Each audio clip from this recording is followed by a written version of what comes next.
In a valley governed by long winters and abrupt springs, a young agronomist named Elian inherited a parcel of neglected soil from his mother. The field appeared inert, almost contemptuous of effort. Its top layer was pale, compacted, and littered with stones that gleamed like indifferent witnesses. Neighbors advised him to abandon the land and pursue easier work in the city, where visible progress could be measured in salaries, credentials, and applause. Elian, however, possessed a temperament marked by quiet persistence rather than dramatic confidence. He was not heroic in the conventional sense, he was attentive, patient, and unwilling to mistake delay for failure. His first season was discouraging. He cleared the field, tested the soil, and planted a rare wheat variety his mother had once described as resilient but slow to establish.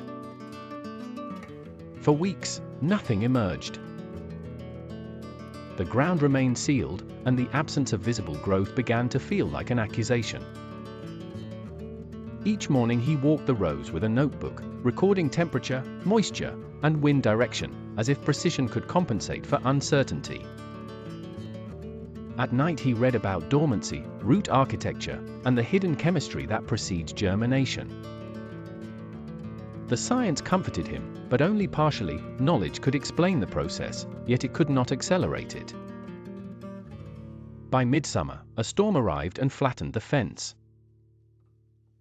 The village interpreted the event as proof that the field had rejected him. Even Elian considered the possibility that he had mistaken patience for wisdom. Then, on an otherwise ordinary morning, he noticed a narrow blade of green pressing through the crusted earth near the irrigation ditch.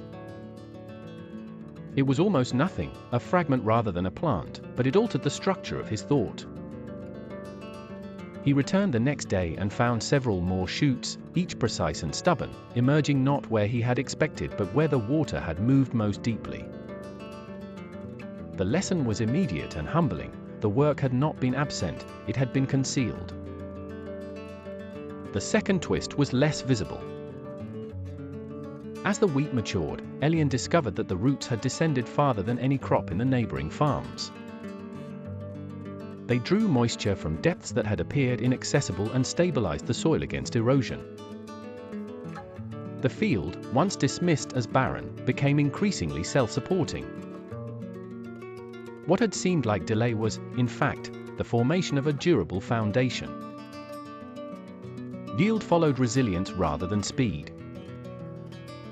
When the harvest finally came, it was modest in appearance but exceptional in quality, dense with grain and remarkably resistant to drought. The village, which had once spoken with skepticism, began to speak with curiosity. Elian did not claim vindication. Instead, he explained that growth is often most decisive when it is least observable. A seed spends its earliest days in darkness, not because darkness is its end, but because darkness protects the conditions required for transformation. Premature visibility can flatter the ego, yet it may also destroy what is still tender.